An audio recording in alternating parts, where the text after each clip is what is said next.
Sometimes, weird is just weird. Weird phones are rarely an exception. But every now and then, a weird phone starts to make a little bit of sense. The ZTE Axon M might just be one of those phones. I'm Adam Dowd with Boored at Work, and this is our full review of the ZTE Axon M.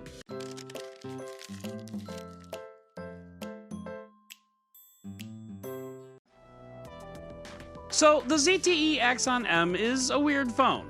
The phone is a big brick of a phone with a screen on the front and a screen on the back. The rear screen folds out, making a sort of mini tablet. We'll talk about the second screen in a little bit, but first we need to get some basics out of the way.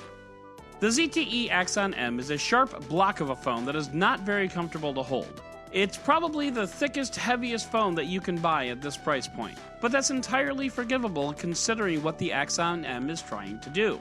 The phone is slippery, like really slippery, and because of its very nature, there isn't really a case that you can get for it, so make sure you set it down on a grippy surface, or at least stay off the tile or cement floors. The ZTE Axon M has been in development for years, so the specifications are not as beefy as we're used to today. There's a Snapdragon 821 processor, 64GB of onboard storage, 4GB of RAM, and a single 20-megapixel sensor that serves as both front and rear camera. More on that in a bit. All of this is powered by a 3180 mAh battery. Overall, the specifications are just fine. If you're a hardcore gamer, you might want to pass on this one, but for normal everyday use, this phone is just fine. It might be classified as a mid-ranger because of that processor, but only the most discerning geek is going to ding the phone for last year's flagship silicon. But let's talk about what we're here to talk about, shall we? There are two screens on this phone, one on the front and one on the back. A hinge allows the two screens to open up and become a sort of mini tablet. That is a mini tablet with a pretty big bezel running down the middle of it. Now don't get me wrong, all things considered, the bezel isn't that bad, but it can be hard to get past, especially when watching video. Because that is what ZTE wants you to do, as evidenced by the TV mode button included in the hardware. Press and hold this button to launch TV mode, and you can pick any media player as your TV app of choice.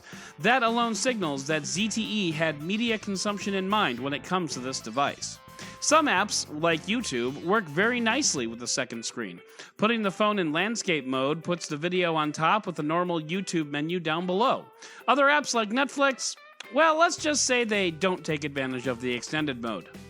In dual mode, you can run two full screens simultaneously. This is so much better than multitasking found in a single-screen Android device. Having the entirety of two screens allows you to multitask like a pro. But here, too, there are some software difficulties. Clash Royale, for instance, needs to be the active screen or it just simply suspends, even though you can see it. Now, none of this is ZTE's fault, and it's not really the fault of the app developers either. This is simply uncharted territory, or at least not very frequently charted territory.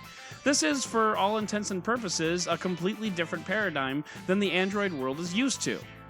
And to be perfectly frank, it's pretty awesome. This entire review script was written on the ZTE Axon M and a Bluetooth keyboard. This could very easily be our new writing setup when out and about. This phone almost completely eliminates the need for a tablet. It's not perfect though. Having all the buttons on the left side of the device is a questionable choice. 90% of the world will have to adjust to this phone, but I guess we're striking a victory for the southpaws of the world.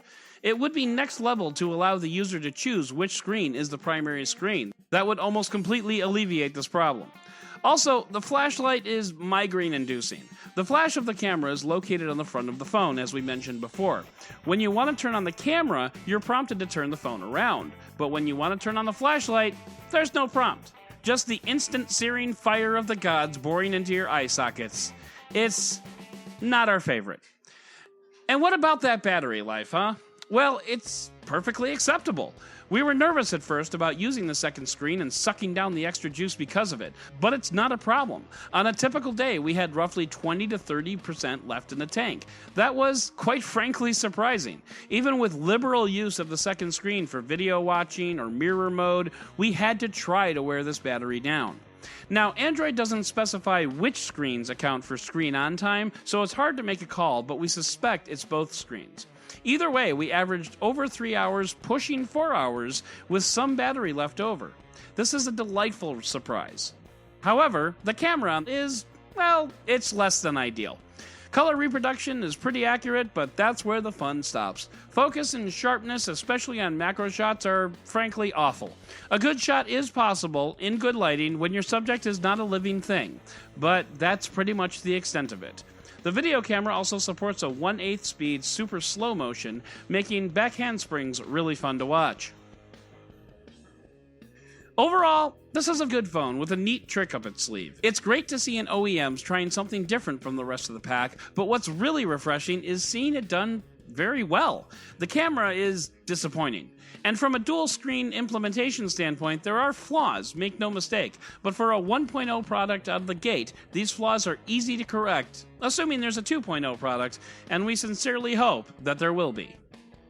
That's going to do it for our full review of the ZTE Axon M. If you liked this video, hit it up with some thumb love, and leave a comment down below. Is there a dual screen in your future? Don't forget to subscribe and click on that bell icon to make sure you get notified every time a new video hits the airwaves.